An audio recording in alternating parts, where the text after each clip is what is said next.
क्षमता धारो ऐसी क्षमता दो। वामानंद काटो वंदन वंदन स्वीकारो।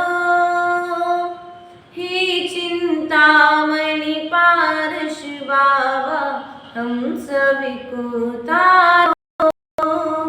हे चिंतामणि पारस बाबा हम सभी को तारो।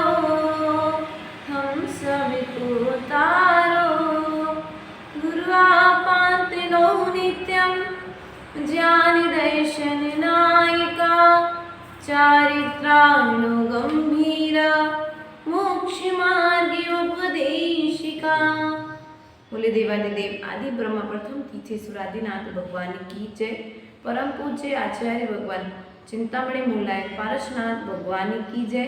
परम पूज्य आचार्य गुरुरेश्वर विभव सागर जी महाराज जी की जय। भगवान पारसनाथ के निर्वाण महोत्सव की जय। प्रिय बंधुओं, आज चैतन्य चमत्कारी चिंतामणि मूलायक पारसनाथ भगवान का निर्वाण महोत्सव है। मोक्ष सप्तमी के नाम से हम सभी जिसे जानते हैं, पारसनाथ भगवान का निर्वाण तीर्थराज संवेद शेखर जी से हुआ। भगवान पारसनाथ जी का चिन्ह सर्प था। यह बात हम सभी जानते हैं, लेकिन इसके पीछे भी बहुत सारी ऐसी जानकारियां हैं जिनके विषय में हम सभी नहीं जानते हैं।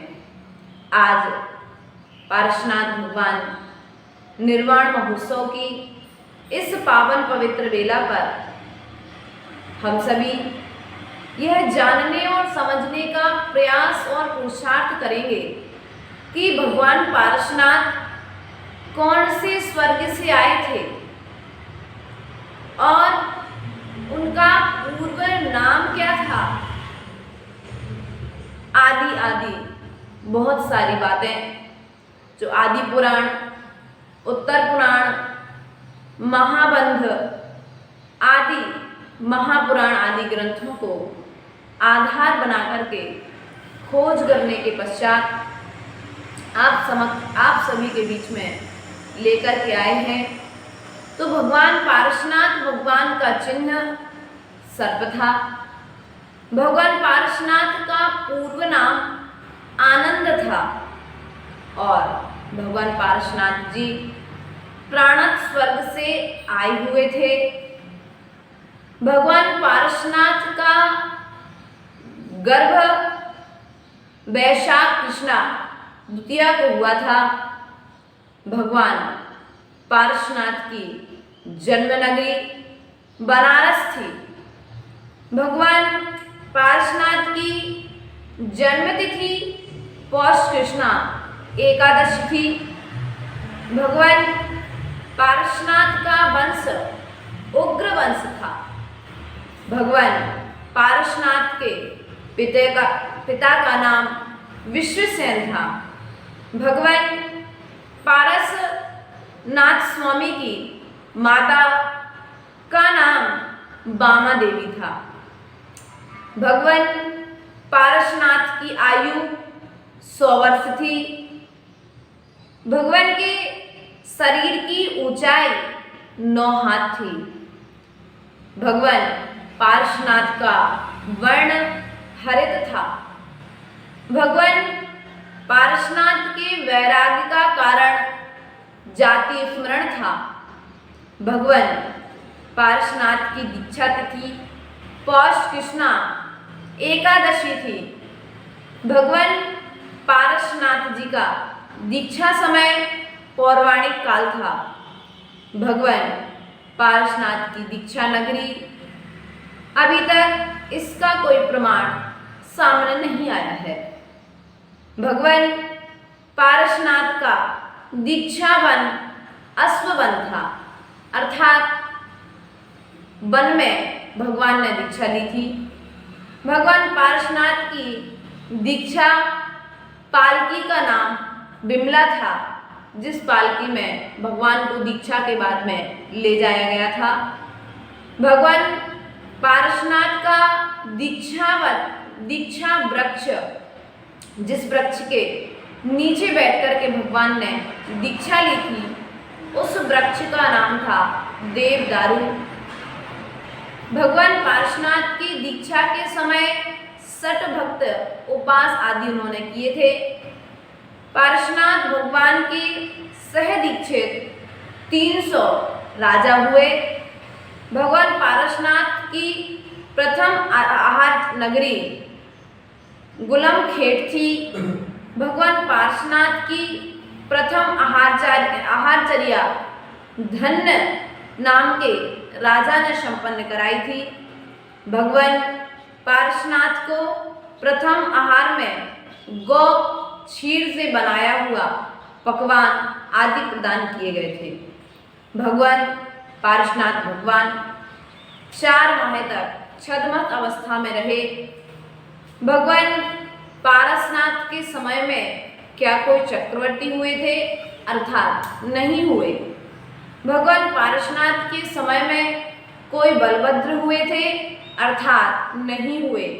भगवान पारसनाथ के समय में कोई नारायण, प्रतिनारायण, रुद्र हुए थे? नहीं हुए। भगवान पारसनाथ के समय का यक्ष मातंग नाम था। भगवान पारसनाथ के समय की यक्षिणी का नाम पद्मावती था और भगवान पारसनाथ को पर विशेष पद बाल ब्रह्मचारी थे। पारसनाथ भगवान ने विवाह नहीं किया था।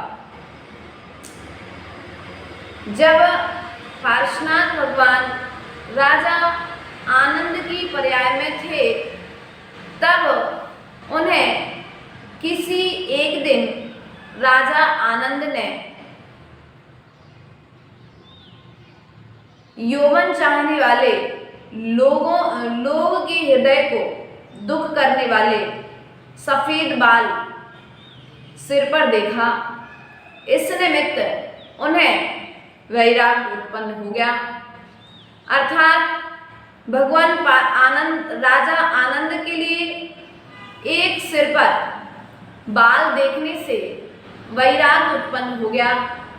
प्रिय बंधुओं, ऐसे हमारे राजा आनंद थे और राजा आनंद की पर्याय से भगवान स्वर्ग गए और स्वर्ग से लौट करके आए तो कुमार पारस की अवस्था को प्राप्त हुए और पारस कुमार ने किस प्रकार से वैराग आने पर विचार किया, तो प्रिय बंधुओं, हम और आप सभी जानते हैं भगवान पारसनाथ के वैराग्य को कि 10 भव तक उपसर्ग सहन करने के पश्चात भी उन्होंने अपने क्षमा गुण का त्याग नहीं किया। एक भव में व्यक्ति आज उपसर्ग सहन नहीं कर पा रहा है। प्रिय बंधुओं, इस बात को याद रखना, जितनी परेशानियां, जितने उपसर्ग, जितने कष्ट पूर्व मुनियों ने, पूर्व व्रतियों ने, पूर्व त्यागियों ने, पूर्व आरिका माताओं ने सहन किए हैं, उतने उपसर्ग इस पंचम काल में नहीं है। लेकिन उतनी साधना इस पंचम काल में हो सकती है। सहनन भले ही इस पंचम काल में हो या ना हो, लेकिन सम्यक दर्शन इस पंचम काल में आज भी है।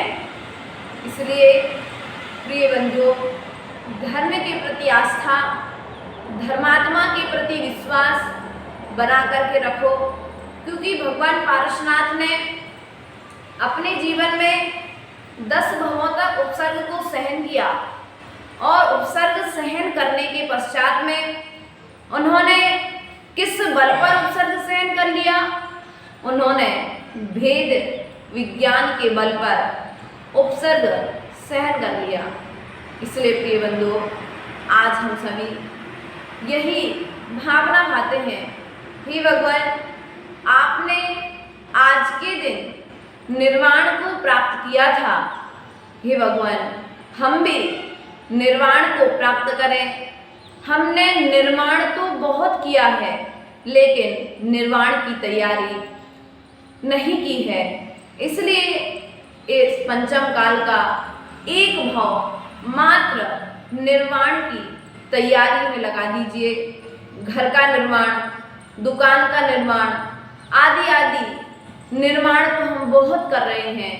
यह निर्माण तुम्हारी कर्म की निर्जरा करे या ना करे, लेकिन भगवान पारसनाथ के समुसरण में जो उपदेश दिया गया है, इस बात पर यदि आप श्रद्धान करते हैं, विश्वास करते हैं, तो निश्चित ही आपका निर्माण होगा।